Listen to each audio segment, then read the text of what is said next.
নমস্কার বন্ধুরা, রকি কিচেনের তরফ থেকে সকলকে স্বাগত জানাচ্ছি। আবার একটা রেসিপি আপনাদের মাঝখানে শেয়ার করতে চলেছি, সেটা হলো বাঁধাকপির বড়া। তাহলে চলুন দেখে নেওয়া যাক আজকের রেসিপি। এখানে একটা পাত্রের মধ্যে আমি কিছুটা পরিমাণে বাঁধাকপি নিয়ে ভালো করে ধুয়ে পরিষ্কার করে নিয়েছি আর খুব কুচি কুচি করে কেটে নিয়েছি। এর থেকে ভালো আপনারা কাটতে পারলে কেটে নেবেন। এখন এর মধ্যে যে যে উপকরণগুলো মেশাবো সেটা আপনাদের মাঝখানে শেয়ার করবো। প্রথমেই দিয়ে দিচ্ছি কুচিয়ে রাখা কিছুটা পেঁয়াজ। এক একজন এক এক রকমভাবে করে থাকে, আমি কিন্তু আমার স্টাইলে করে দেখাচ্ছি। আশা করি আপনাদের ভালো লাগবে। ভালো লাগলে আমার চ্যানেলটিকে সাবস্ক্রাইব করবেন, লাইক করবেন, শেয়ার করবেন। আর আজকে ঠিক যেরকমভাবে আমি বাঁধাকপির বড়াটা বানিয়ে দেখাচ্ছি আপনারা অবশ্যই ট্রাই করবেন, আশা করি ভীষণ ভালো লাগবে। দিয়ে দিচ্ছি স্বাদ মতো লবণ,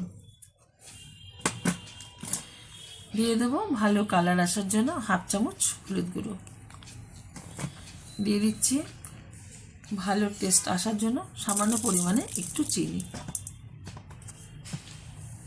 দিয়ে দেব এখানে কিছুটা পরিমাণে বেসন। প্রথমে আমি 2 চামচ বেসন ব্যবহার করলাম। দিয়ে দিচ্ছি এখানে 2 চামচ চালের গুঁড়ো, এখানে আতপ চালের গুঁড়ো 2 চামচ দিয়ে দিলাম, যাতে বড়াটা মুচমুচে হয়। আর এটা কিন্তু ডাল ভাতের সাথে খেতে ভীষণ ভালো লাগবে। এবং আপনারা যদি গরম গরম ভাতের সাথে একটু সাথে ঘি নিয়ে এরকম বড়া ভাজা খেতে পারেন, তাতেও কিন্তু ভালো লাগবে। দিয়ে দিলাম কুচিয়ে রাখা কিছুটা টমেটো আর কিছুটা কাঁচা লঙ্কা। টমেটোর কিন্তু এই যে কোনো দানা আমি নিইনি, দানাগুলো ফেলে দিয়েছি। সবগুলো উপকরণ একসাথে আমি একটু মিশিয়ে নিচ্ছি। আর এখন আমি জল ব্যবহার করব না, আমি আগে মেখে নেব।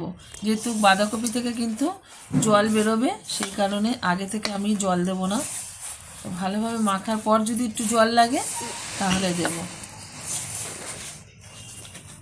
তবে ডলে ডলে মাখার পর কিন্তু এই যে বাঁধাকপি থেকে যে জলটা বেরিয়ে এসেছে, তাতে কিন্তু আঠা আঠা টাইপের মাখা হয়েছে। একটু সামান্য পরিমাণে জল দেবো, নাহলে কিন্তু এত আঠা টাইপের থাকলে ভিতরটা কাঁচা থেকে যাবে বড়াটা ভাজার পর। একটু স্লাইড একটু আমি এখানে জল ব্যবহার করলাম। এবার ভালোভাবে আমি ব্যাটারটা সবগুলো উপকরণ দিয়ে মেখে নিচ্ছি।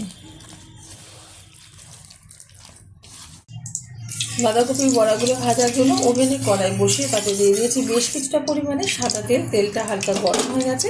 তেলের মধ্যে আস্তে আস্তে করে আমি বড়াগুলো ছেড়ে ভেজে নেব। যে যেরকম ইচ্ছা শেপ দিয়ে নিতে পারেন, তো আমি একটু চ্যাপটা চ্যাপটা শেপ দিয়ে নিচ্ছি।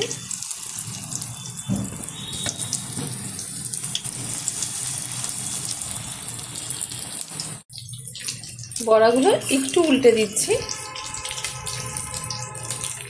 মিডিয়াম আছে কিন্তু বড়াগুলো ভেজে নিচ্ছে, নাহলে কিন্তু হাই আছে ভাজলে বড়ার উপরটা লাল হয়ে যাবে তাড়াতাড়ি, আর ভিতরটা কাঁচা থেকে যাবে। সেই কারণে আমি মিডিয়াম আছে ভেজে নিচ্ছি।